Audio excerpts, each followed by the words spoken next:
Welcome to the Payoff Pitch presented by D&L Window Tinting on Fanimal Radio. I'm Paul Valley, and joining me today is Stan the Fan Charles from PressBox and PressBoxOnline.com. Stan, thanks for joining the show today. My pleasure to be here, Paul. I'm looking forward to the discussion. Absolutely, I am as well. And Stan, the Orioles have lost 4 games in a row now for the 7th time this season.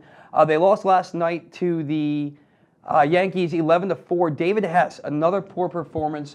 5 innings pitched, 8 hits, 9 earned runs, another 3 home runs allowed to increase his major league leading total to 17 now.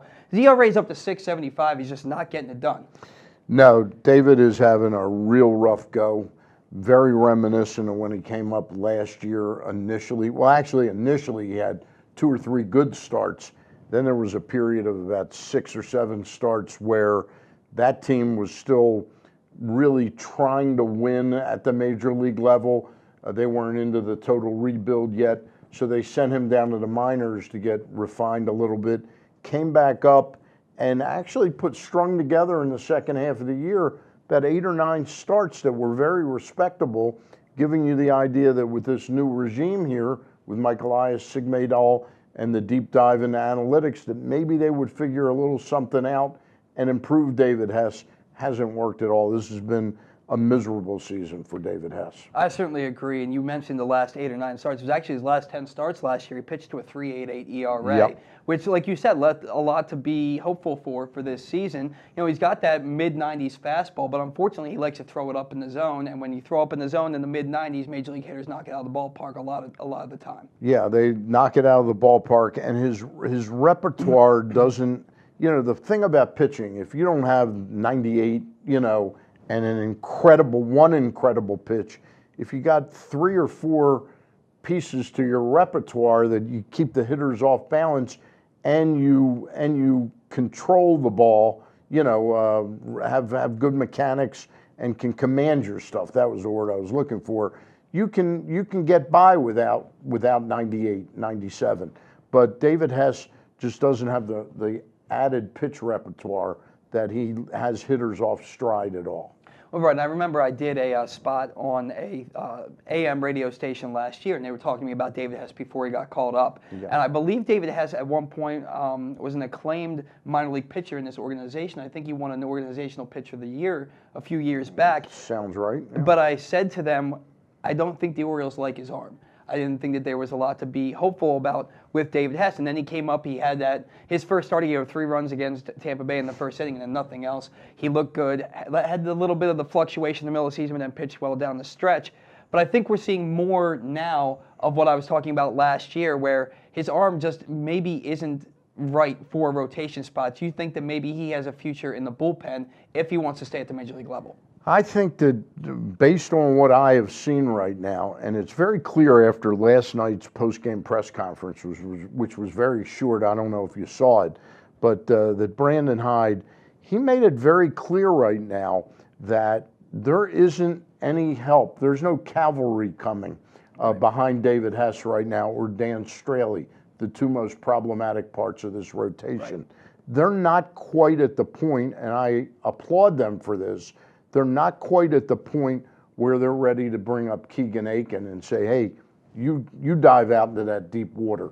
They want to see Keegan Aiken maybe string together 10 or 12 dominant starts at AAA. Maybe after the All-Star break, we start talking about bringing Keegan Aiken right now. So, one of the things when you say they didn't really like David Hess's arm, remember, David Hess is the last of the Mohicans after they traded Eduardo Rodriguez for Miller, Josh Hader in the Bud Norris deal, right, and Zach Davies. Those are 3 pretty good major league arms that the Orioles don't have because Dan Duquette was trying to win now and development be damned, and this is what we have now. There is not anything really ready at AAA to help this team right now. Right, and that Zach Davies trade is probably the one that stings the most because this is a guy who tied for the National League lead a couple of years ago in wins, has pitched to a sub-4 ERA in his young career, and all the Orioles got out of that was Gerardo Parra, who was here for 2 months. 2 months, and he was substandard. It's one thing if you say, this guy can help us win this year and we'll re-sign him and he'll be our right fielder for 3 or 4 years. then it makes sense to give up a Zach Davies. To give up a Zach Davies, and again, he was not an A prospect, but he was a solid enough guy that had an upside. Yeah, to me, I don't give him up for 2 months of Gerardo Parra. Especially when Gerardo Parra didn't help you win. They were 500 team. Well, that made it even worse. Yeah, that made it even worse. And a 2-month rental who helps you finish 500 is not worth a Zach Davies. Look, I know we're talking about now because this regime is in place now. But if you look at what the ball club did to chase right field after they let Markakis go, and again, Markakis had a very serious injury. You see my scar back there? Yes, sir, I do. I have cervical fusion surgery myself. I wouldn't have been able to play Major League Baseball anyway because I stunk. But Nick Markakis, who was a pretty good Major League ball player, there were some real doubts if a Major League player, I don't think there are too many of them having the kind of success that Nick Markakis has had after a cervical fusion surgery. Remember Nolan Reimold? Never made it back to being anything after that. Poor guy. So look at what we chased, though, after Markakis' injury. Traded Stephen Brault, Tarpley to the Pirates for Travis Snyder, and then made the Parra deal, trying to chase some statistics in right field. And I'll tell you, I actually wrote an article when the Orioles didn't re-sign Nick Markakis, saying that I understood because of the neck injury. Yep. Now we're all looking back on that with hindsight being 2020. They still haven't replaced him. Tre Mancini's been adequate in right field this year, but I mean, Markakis was a Silver Slugger and an All-Star last year, and a Gold Glove winner in the 4th year of that 4-year contract. Look, it's ancient history now. They are what they are now. But you look at that 2014 offseason where they made no effort to sign Andrew Miller, yet a year later they gave the same amount of money, essentially within $4 million, to Darren O'Day, which was a disastrous contract. But they didn't sign Miller, they didn't sign Markakis, and they let Nelson Cruz go all at once. And that's really the turning point of the Duquette regime. And that's why the Orioles are where they are right now. To tie this all in, we talk about who's going to come up to replace David Hess Dan Straily, both pitching terribly this year. Keegan Akin would be the only one. He's not quite ready yet. And after that, the Orioles' best pitchers are all at Bowie or below. Yeah. And it really just goes to show that this farm system is barren. And yeah, you pay the price, to stay in contention. You traded Eduardo Rodriguez for Andrew Miller. Without Andrew Miller, did the Orioles win the division in 2014? You trade, for Feldman. You trade Arrieta for Feldman because you think that maybe he can help you. You trade Hader for Bud Norris. Hader for Bud Norris. So you deplete your farm system. And now this is what happens when you deplete your farm system. You have to start from the ground up again. You know what really hurt with the Bud Norris thing, too? And Bud, I didn't know Bud personally very well, but I've heard wasn't the greatest guy in your clubhouse and those kind of things. But what really stings me is you trade a Hader, and granted, he wasn't what he became when we traded him. Right. You get Bud Norris, he has that real good season, the second season, wins 15 games for you. When it goes south, there was no experimentation, because there were a lot of people when we acquired him who said, he's a closer in waiting or a late inning guy. They never experimented with him. So they gave up Josh Hader for him and never reaped the benefits of the latter Bud Norris, who was pretty good for 3 years as a relief pitcher. Yeah, he was pretty good. He was I think was it the Cardinals' main closer? Cardinals' main closer last season, and the previous year because due to an injury to what's his name, the guy who served as his own agent. I can't remember his name right now. But he was their closer with the Angels. He got hurt. Somebody else got hurt, and they had Bud Norris signed as a fringe guy. He saved about 16 games with the Angels the year before that. Been very serviceable in a relief role. You look at Orioles pitchers right now, there's nobody in a relief role that leaves any kind of hope for you. You thought that maybe it could be Jimmy Yacobonis. You thought maybe it could be Tanner Scott because their stuff plays. They have nasty stuff, but they can't consistently throw strikes. Now you have guys like Sean Armstrong and Brandon Klein coming into games, and Miguel Castro, who more often than not is a dumpster fire. Who's going to be a reliever for this team in the future? I'm a little bit optimistic about the way the bullpen will shake out in the short term because I think in the longer term, I don't think Mike Givens will be a member of the Orioles after, say, no doubt by about July 1st. Okay. I think he'll be moved in a deal. But I like Brandon Klein's arm is tremendous. Sean Armstrong last year is a very interesting guy, and it's really ironic. They pick up Sean Armstrong when he's released, DFA'd by Seattle. Seattle picks up Mike Wright, so it was essentially a trade. Both of them went to the same college. They were on the same pitching staff. I think together. I saw that they were college roommates. They were college roommates. That's right. Sean Armstrong last year, remember, he was in that Cleveland Indian bullpen about 3 or 4 years ago. Only got a cup of coffee up in the big leagues a couple times because they had Cody Allen, because they had Andrew Miller, because they had Brian Shaw. So he didn't get a real shot there. In Seattle last year, in the last 6 weeks of the season, he had 13 out of 14 scoreless outings. Now, Buck Showalter always warned us about judging players in September, but they were in contention. Those games were meaningful. They were in contention for a playoff spot. He got injured this spring. The bullpen fell apart in Seattle. I was surprised that Seattle let him go that easily. I think we got ourselves a guy who might be the closer when we trade Givens. You know, I don't say he's a top-notch closer, but I think he's a guy, Klein, and I'll tell you who else I think is finally on the right track is Richard Blyer. So I'm a little bit more optimistic about the bullpen. I sure wish that David Hess could be a part of you. To get back to your question from 5 minutes ago, that's really where I think Hess's only future is in the big leagues, is shorter outings where hitters only face him one time. And I think that, you know, if he's showing he can throw 95, 96 consistently through 5-6 innings as a big league starter, he can probably notch it up to 98. If he's only in for an inning and a third or an inning and 2/3, I agree with you. I think his stuff would play a little bit better there. And I think the problem they have is sometimes organizations need to sell their own players on the importance of that position.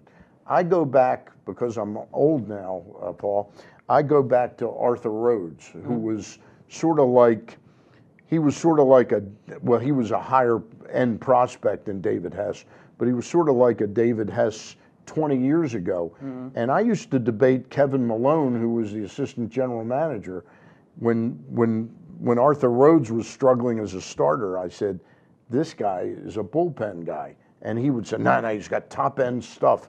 He ended up being a star relief pitcher. He was never really the closer, but he made a lot of money. He probably made $50 million being a guy that came in the 6th, 7th innings and had a good 15, 16-year career. They need to sell their player on how important that is, not, well, you're a failed starter, so we're going to throw you in. Every relief pitcher is probably a failed starter. Right, probably. At some point, yeah. At some point, if you're going to make it to the major leagues, you're probably starting at some point in your career. And I do remember Arthur Rhodes very well. That great 97 Orioles team had 5 pitchers win 10-plus games. Yep. Arthur Rhodes is one of them, and he did that exclusively out of the bullpen. Yep. I thought he was one of the best bullpen arms that I can remember for the Orioles. I'm also a big believer, this is a mantra that I used to use on the radio back when I did talk radio. There are certain players, and we're talking about pitchers. A starting pitcher has 4 days in between his starts, to work. And I think there are certain performers that need to come to the ballpark and not know whether they're going to be pitching that night or not. So they're always on a little bit of an edge rather than, what am I doing these 4 days? And Arthur just seemed like he was much more locked in coming to the ballpark knowing, hey, I may need to pitch tonight, so I got to be on top of my game mentally. Oh, you cannot overstate the mental part of the game. Most of this game is played between the ears. That's why slumps happen, and that's why, great outbursts happen, because you're locked in or you're not locked in, and it's all between the ears.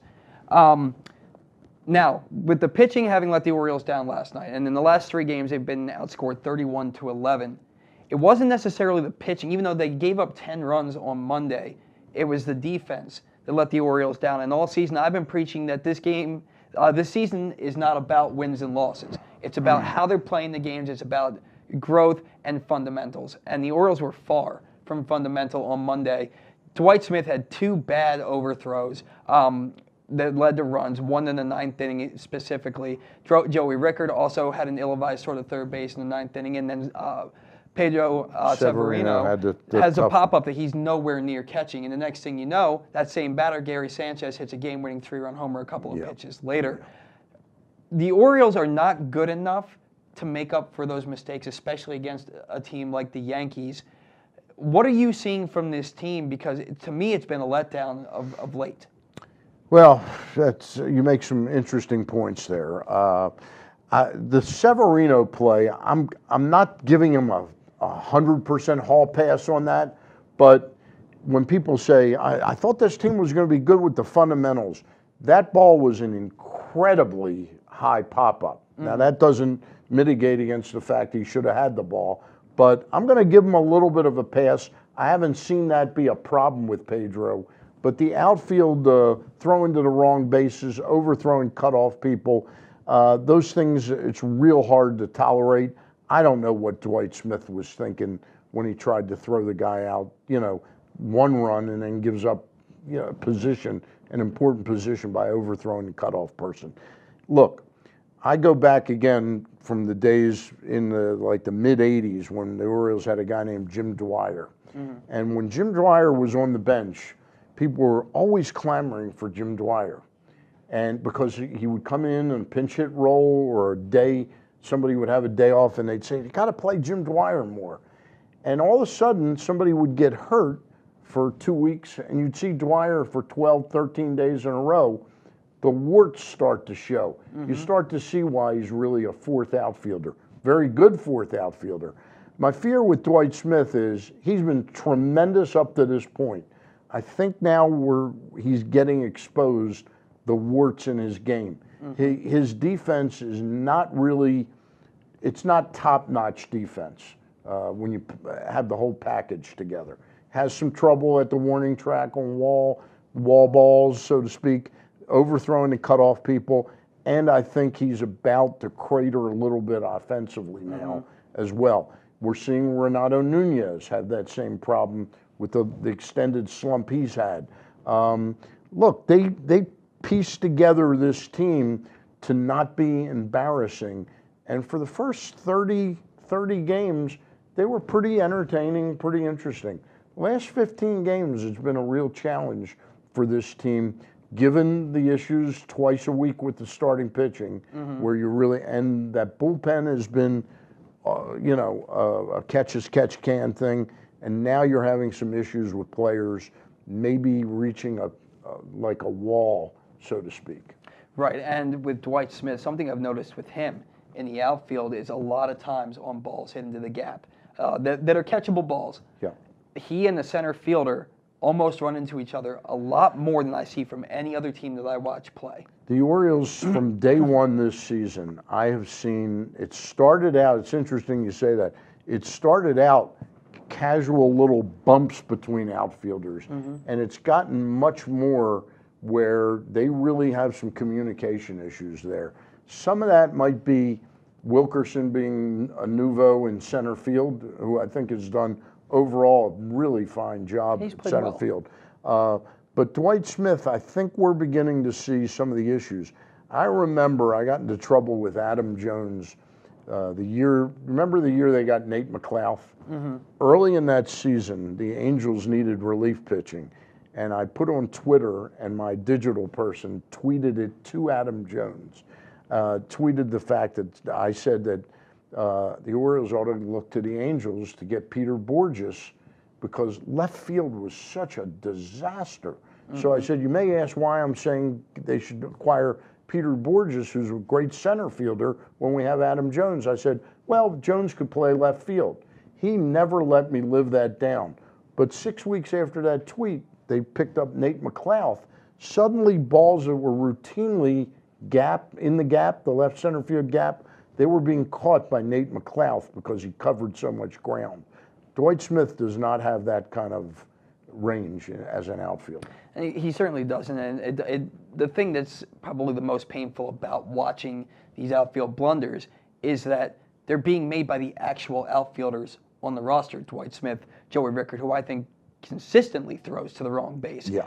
You have an infielder playing center field and an infielder playing right field, and they're not the ones making the mistakes out there. It's your outfielders. Moving on a little bit, speaking about some of those players, Tre Mancini. He's an infielder playing right field. He is potential trade bait for the Orioles this year. Now, it's been back and forth, back and forth. You wrote an article about this last week for PressBoxOnline.com, and you don't think that Tre Mancini is going anywhere. I think he is. Okay. Your thoughts on that? My thoughts on that are first of all, to me, if aside from maybe the Cleveland Indians who have a disaster in their outfield upon them, I mean, their outfield is terrible. I don't think Tre. I love Tre. Think he's going to be a real solid player. Bordering on a perennial near all-star type of player. I think during a rebuild, you do need to give the fans some familiar faces.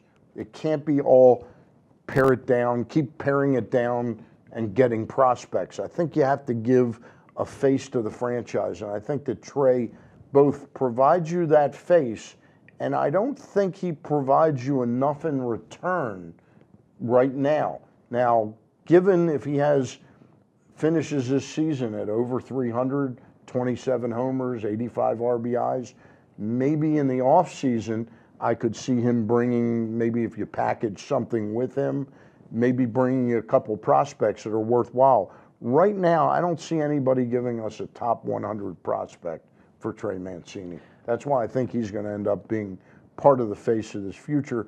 And you know as well as I do, Paul, that they're not obligated to trade him. It's not like he's facing free agency. They control him rather cheaply. And I think right now the club is in a little bit of financial morass right now where they need some cheap, good ball players on this team. Well, and the thing about Tre, we've talked about it at length on the show in the past, 27 years old. He's not 23, he's not 24, he's 27 years old. When the rebuild is done, he'll be in his 30s, right? He's got 3 years of team control left, which is why I think he's an enticing trade option. He's the best hitter on the team, the best player on the team by a wide margin right now. The reason I think that he gets traded, and I've had a long time to think about this, there's a logjam, right? He's not an outfielder. He's really a first baseman who's playing the outfield. You have Chris Davis at first base. You have Ryan Mountcastle in the minor leagues who's playing first base. Chance Sisco, who I don't think is going to be a catcher at the major league level. He'll never be a catcher with the Orioles.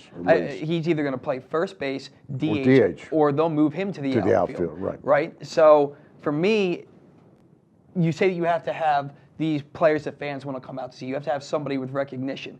If the Orioles trade Mancini, they call up Mountcastle. They call up DJ Stewart. DJ Stewart gets his time in right field. Mountcastle plays first base, and the platoon split with Davis splits that between DH and first base. That's players that people want to see, and you're getting prospects back for Tre Mancini. You argue, you make a good case, and I can tell you've thought this through. I think, remember, they've had one player that they thought they were going to have that was going to be the DH this year who hasn't given them one at bat.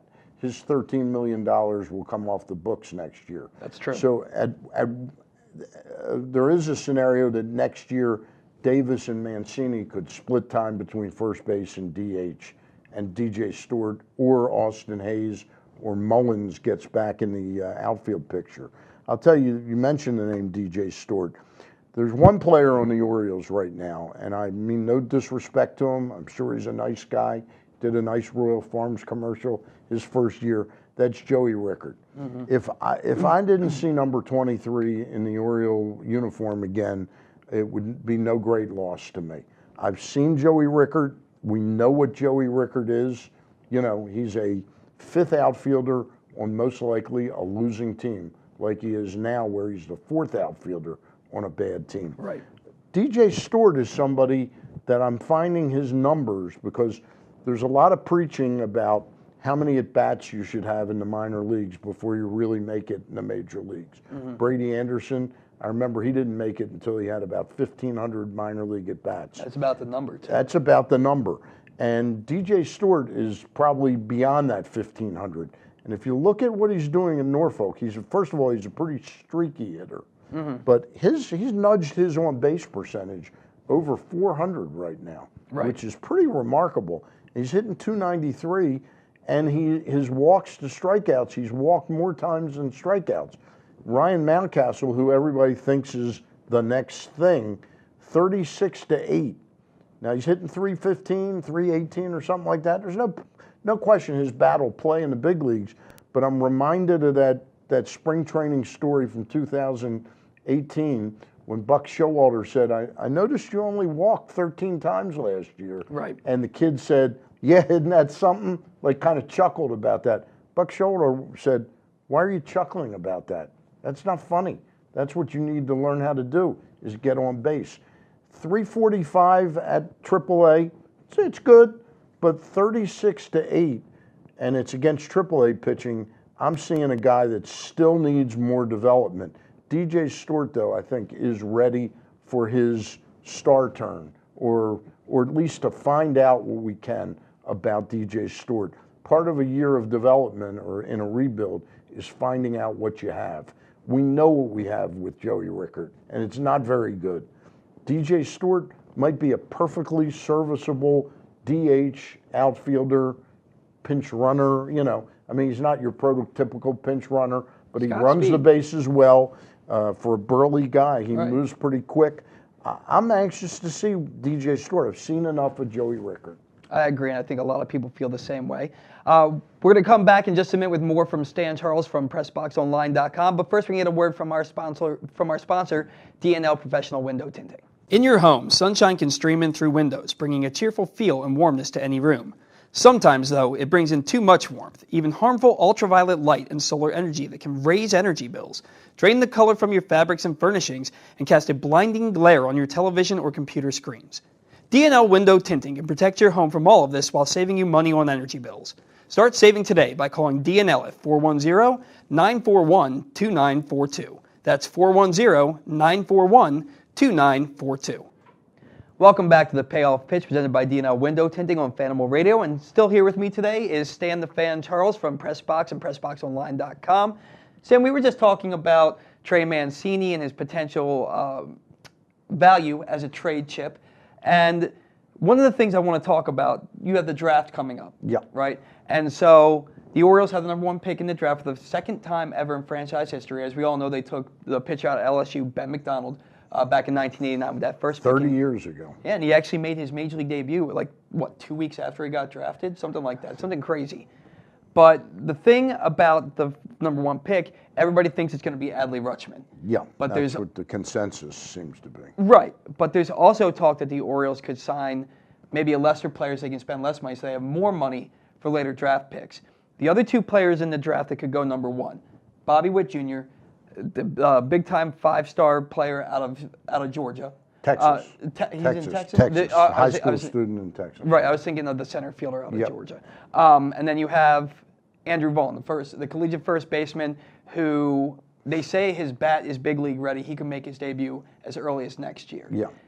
If the Orioles are going to go for the slot value, or the lesser slot value, you would think it would be Andrew Vaughn. That's right? That's what most of the consensus is if the Orioles don't pick, if they want to go that route of trying to get two players and get a second player with the number one pick in the second round and overpay him, somebody that might be borderline going back to college or not, and pay over slot for him by getting the first pick under slot. Right. Well, that Vaughn would be the pick.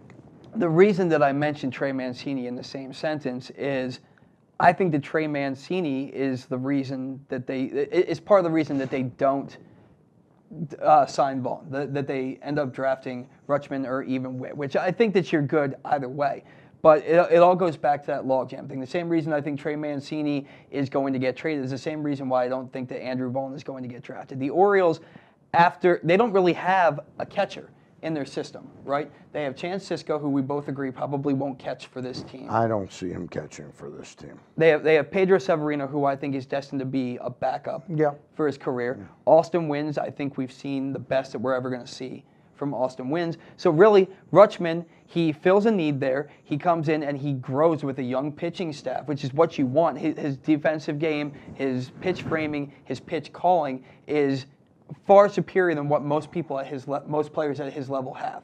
that's somebody that you want to grow with the young pitching staff because, like we said, all the Orioles pitchers are at single A or double A right now. Correct? Correct. Yeah. There's a lot of reasons to want to pick, Adley Rutschman. There's no question about it. The pick of Bobby Witt is a very sort of sexy pick. Probably has a bigger upside than Vaughn or Rutschman, but with that upside comes a little bit of risk. One of the things that I look at is, and I do it in the minor leagues when I see like a Mason McCoy right now hitting the hell out of the baseball at Double A, where he was at A earlier. He's 24 years old. If you're not hitting the hell out of the ball at 23 or 24 at Double A, chances are you don't have much talent. Right. So getting back to Bobby Witt, Witt's going to graduate high school as a 19-year-old. Yeah. So I'd just be a little, now look, their scouts I'm sure have seen him in some showcase events where he's playing with kids of his own age. But in high school, you put up big numbers and you're 17 or 18 playing against an older 15-year-old or a 16-year-old. Those guys are men to boys. Wonder how much of those stats are accumulated against younger players who shouldn't be able to get you out at 15 or 16. Right. At 19 years old, you're a man. Yeah. Right. Whereas 17, even at 17, is a 2-year difference, but that's a big difference going from 17 to 19 years old. I graduated high school at 17 years old. I didn't turn 18 until 2 weeks into my freshman year of college. And this guy's 19 years old when he graduates high school. I think that the knock on Witt is that he is his age, whereas the knock on Adley Rutschman is you're using number 1 overall pick on a guy who's only going to play 120 games a year. Well, it's interesting how that term is being thrown, or that phrase is being thrown out there, that he's only going to play 120 games. While I'd say the days of the 155, 160 game catcher are over, I think 135 or 140, at least for the first 3 or 4 years when he's a major leaguer, is certainly doable. I don't think, in the evolution of human beings that all of a sudden you got to lock him in at 120 games. But it is a consideration, though, that catchers do get banged up pretty quickly, and some of his skill set is awfully reminiscent to Matt Wieters. Now, I know he runs better than Matt. Matt ran like, there's an old joke a friend of mine say, it's bad enough that he runs like he's got a piano on his back, but does he have to stop between first and second and play it? Right. Matt Wieters was awfully slow. Rutschman runs fairly well. Look, the consensus seems to be that Rutschman's the best player. My money would probably still be that the Orioles take Rutschman at this point in time. That's my feeling, too. And you look at the St. Louis Cardinals. They have Yadier Molina. He's in his 16th big league season. He's still catching 7 out of every 8 games. Yeah. Matt Wieters, you speak of him, he's the backup in St. Louis. I don't even think he's reached 20 at-bats yet. Maybe 20, but maybe right around there. He's maybe started 4 games or something like Yadier Molina is catching every single day, and he's in his mid-30s. So there's still that outlier of catchers who can catch that many games. Salvador Perez did it for the Royals, catching 140, 150 games a year. So Rutschman, and he also has played first base at Oregon State. So if they want to give him a day off but keep him in the lineup, you don't want to DH one of your catchers. Play him at first base. He can come in and be a defensive replacement behind the plate later in the game if you need. Remember one thing, Paul, about that log jam at first base. The club is not going to release Chris Davis this year. They most likely aren't going to release him next year. Right. But when you get to where that contract is down to one big bite to let him go, unless he's producing more regularly like the Chris Davis of 3 or 4 years ago, or at least 60% of that. Much was made of this 3-week, 4-week period where he was hitting over 300, but the strikeouts are still accumulating. There's not that much production. Right. So the club is not locked into Chris Davis for 7 or 8 more years. I'd say they're locked into him for this year and next year. After that, as this rebuild moves forward, I don't know that we're locked into him. Oh, I think that with this new regime, there's no loyalty to Chris Davis. There's loyalty to the money. Yeah. And at some point, I think that I do not see Chris Davis seeing the end of that contract in an Orioles uniform. And once his playing days are done here, I don't think he plays again. I would tend to agree with you on that ball.